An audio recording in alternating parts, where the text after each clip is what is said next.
எல்லோருக்கும் வணக்கம். ஆண்டாள் நாச்சியார் அருளிச் செய்திருக்கக்கூடிய திருப்பாவை 29ஆம் நாள் பாசுரம். இந்த பாசுரத்திலே ஆண்டாள் நாச்சியார் கண்ணனை விரும்பி வழிபடுவதற்கு என்ன காரணம் என்பதை விளக்குகின்றார். ஒவ்வொரு இந்த மார்கழியினுடைய 30 நாட்களும் ஒவ்வொரு நாளாக ஒவ்வொரு தோழிமார்களை எழுப்பி வாயிற்காவலனை சமாதானப்படுத்தி, நந்தகோப்பனை எழுப்பி யசோதையனுடைய அனுமதி பெற்று, பலராமனை எழுப்பி நப்பின்னையை எழுப்பி கண்ணனையும் எழுப்பி அவனுடைய அருட்செல்வத்தையும் பொருட்செல்வத்தையும் பெற்றுவிட்டாள். இப்போது கண்ணனை அவள் விரும்பி வழிபடக்கூடிய காரணம் என்ன என்பதை இந்த பாசுரத்திலே சொல்லுகின்றாள். முதலில் பாசுரத்தை பார்க்கலாம்.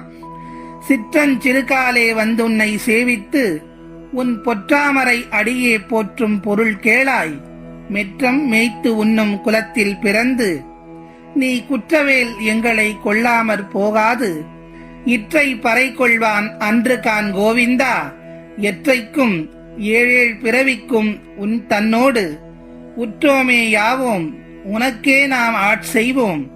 மற்றை நம் காமங்கள் மாற்றேலோர் எம்பாவா என்பது ஆண்டாள் நாச்சியார் அழகுற அருளிச் செய்திருக்கக்கூடிய திருப்பாவையினுடைய 29ஆம் நாள் பாசுரம். எப்போதும் போல வரிக்கு வரியான விளக்கத்தை பார்க்கலாம். சிற்றஞ்சிறுகாலே வந்து உன்னை சேவித்து உன் பொற்றாமரை அடியே போற்றும் பொருள் கேளாய். கண்ணா, இந்த விடிந்தும் விடியாத காலை பொழுதில் நாங்கள் உன்னை வந்து எழுப்பி பொன் போல் பிரகாசிக்கக்கூடிய அந்த பொற்றாமரை திருவடிகளை எதற்கு பணிந்து வந்திருக்கிறோம் தெரியுமா? அதனுடைய பொருளை நீ கேட்க வேண்டும் அல்லவா என்று சொல்லுகின்றார். அடுத்த வரிகளில் மெற்றம் மேய்த்து உண்ணும் குலத்தில் பிறந்து நீ குற்றவேல் எங்களை கொல்லாமற் போகாது. கோகுலத்து பசுக்களை அவற்றின் பசி நீங்கும் வரை மேய்த்து அதன் பிறகே உண்ணும் உயர்ந்த குணம் கொண்ட குலத்தில் பிறந்த நீ எங்களை ஆட்கொள்ள வேண்டும் என்று கேட்கின்றார்.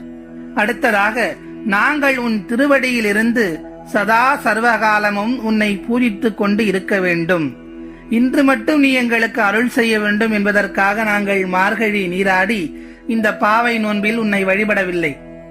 ஏதோ இந்த மார்கழி மாதம் மட்டும் இறைவன் நம்மை ஆட்கொண்டு அருள வேண்டும், கருணை செய்ய வேண்டும் என்பதற்காக மட்டும் வழிபடவில்லை. எப்போதும் நீ எங்களை சதா சர்வகாலமும் காக்க வேண்டும் என்று கேட்கின்றாள். அடுத்த வரிகளில் இற்றை பறை கொள்வான் அன்று கான் கோவிந்தா. எற்றைக்கும் ஏழேழ் பிறவிக்கும் உன் தன்னோடு உற்றோமே யாவோம் உனக்கே நாம் ஆட்செய்வோம். மற்றை நம் காமங்கள் மாற்றேலோர் எம்பாவாய்.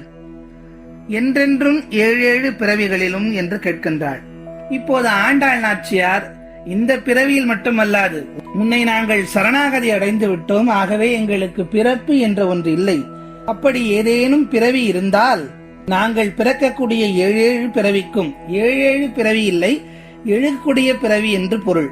அப்படி இருக்கக்கூடிய பிறவிகள் அனைத்திற்கும் நாங்கள் உன்னுடனே இருக்க வேண்டும், உனக்கே நாங்கள் ஆட்பட வேண்டும். இதை தவிர எங்களுக்கு வேறு எந்த விருப்பமும் இல்லை என்று கேட்கின்றார். அடுத்ததாக, எங்கள் விருப்பம் என்னவென்றால், அப்படி உன்னிலிருந்து மாறுபட்ட ஒன்றின் மேல் எங்களுக்கு ஏதேனும் விருப்பம் சென்றால் உற்றாமே யாவோம் உனக்கே நாம் ஆட்கொண்டோம். மற்றை காமங்கள் மாற்றேலோர் எம்பாவாய். அப்படி எதிலாவது எங்கள் மனம் சென்று விட்டால் உன்னிடமே எங்கள் மனம் லயித்திருக்கும்படி நீ செய்ய வேண்டும் என்று கேட்கின்றாள் ஆண்டாள் நாச்சியார். கண்ணன் பரமாத்மா, பூமி தேவியின் அம்சமாக அவதரித்த ஆண்டாள் ஜீவாத்மா. உலகத்தில் மனிதர்களாக பிறக்கும் நாம் எல்லோரும் ஜீவாத்மாக்கள்.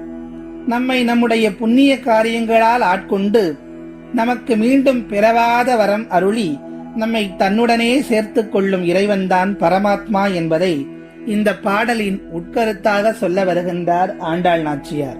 அருள் செய்த இறைவனை நீ எப்போதும் எங்களுக்கு இருந்து காக்க வேண்டும். ஏதோ நாங்கள் இருந்த விரதத்தின் பலனாக நீ இப்போது மட்டும் எங்களை காத்துவிடக்கூடாது. இற்றைக்கும் இப்போதும் இனி வரக்கூடிய எத்தனை பிறவிகள் ஆனாலும் நீயே எங்களுக்கு இருந்து அருள் செய்ய வேண்டும், எங்களை ஆட்கொள்ள வேண்டும் என்று கேட்கின்றாள் ஆண்டாள் நாச்சியார்.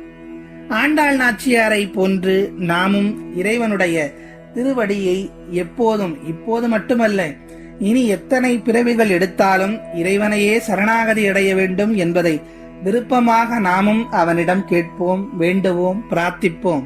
மீண்டும் நாளைய நிறைவு திருப்பாவை பாசுரத்தில் உங்கள் அனைவரையும் சந்திக்கிறேன். நன்றி, வணக்கம்.